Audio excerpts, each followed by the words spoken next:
Bonjour. Ce matin, dans notre article, on s'est penché sur un sujet, disons brûlant. Un jeu de société qui a mis le feu aux poudres. Bonjour.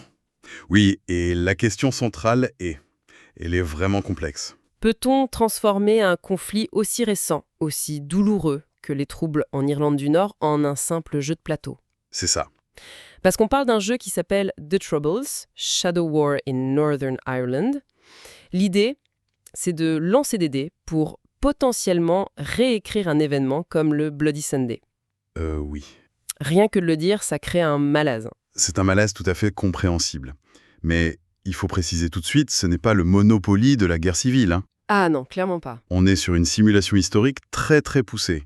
Un wargame, comme on dit, qui s'inspire de la série Coin. Alors, la série Coin, pour celles et ceux qui ne connaissent pas, ça veut dire quoi concrètement? Bah, ce sont des jeux connus pour leur complexité. Ils ne simulent pas des batailles, mais plutôt des dynamiques politiques, sociales. Coin, c'est pour Counter-Insurgency. D'accord. Et pour The Troubles, on parle de parties de 6 heures, 259 cartes qui se basent sur 30 ans d'histoire. 6 heures, quand même. Et on y incarne qui? Alors voilà, c'est là que ça devient sensible. On peut jouer l'armée britannique, la police, mais aussi des groupes paramilitaires, l'IRA provisoire, les loyalistes. Attendez, mais le but du jeu, c'est quoi? Parce que, comme on l'a souligné dans l'article, ce n'est pas ce qu'on croit. Exactement. L'objectif affiché par l'auteur, ce n'est pas du tout la victoire militaire. C'est d'arriver à instaurer une paix durable. Une nuance de taille, mais qui n'a pas suffi visiblement. Pas du tout. Ça n'a pas calmé les esprits, bien au contraire. Et la controverse, elle a explosé au moment des précommandes. On en a parlé dans le Belfast Telegraph, puis le Guardian a repris. Oui. Et on a tout de suite compris le problème. Pour les gens de Belfast, 1998, ce n'est pas de l'histoire ancienne. C'est leur vie, c'est leur vécu. Et la réaction des associations de victimes a été terrible. L'analogie de Kenny Donaldson du groupe CEF, elle est glaçante. Oui, je me souviens de cette citation. Il dit « Quelle serait la réaction des Américains si on sortait un jeu sur le 11 septembre où l'on joue le pilote de l'avion ?» La comparaison est saisissante. Ça montre bien que la douleur, ce n'est pas une question de calendrier. C'est exactement ça. Et le cœur du problème, c'est de gamifier le traumatisme, de réduire des événements d'une violence absolue. Comme les Notting Squads de l'IRE. Voilà. Des exécutions sommaires d'informateurs présumés. Et d'un coup, ça devient une simple carte à jouer, une mécanique de jeu. Pour les familles, c'est un coup de couteau. C'est d'une violence. On imagine à peine. Mais alors, face à ça, comment les créateurs se sont-ils défendus? Hugh O'Donnell, l'éditeur, quelle était leur justification? Leur argument principal, c'est la vertu pédagogique.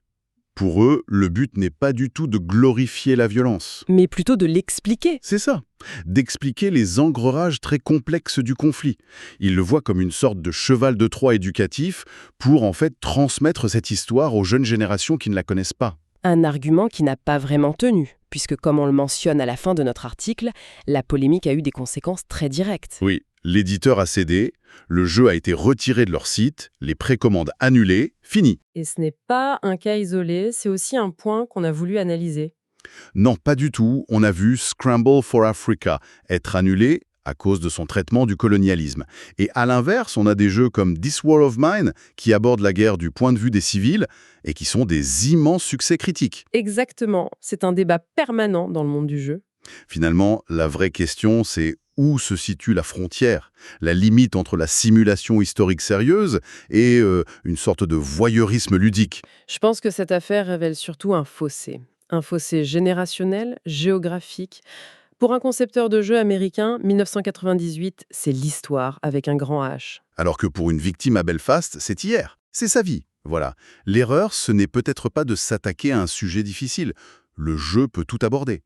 Mais c'est d'avoir sous-estimé la distance qu'il y a entre ces deux réalités. C'est un rappel à la responsabilité des créateurs, en somme. Un rappel brutal, oui, face à un traumatisme qui est encore à vif. Et ce débat, il nous dépasse. Il ne concerne pas que ce jeu. Il nous interroge sur la manière dont notre société choisit de se souvenir. La question qu'on peut laisser en suspens, c'est à partir de quand un drame collectif peut-il devenir un objet de culture, voire de divertissement, sans profaner la mémoire de ceux qui l'ont vécu?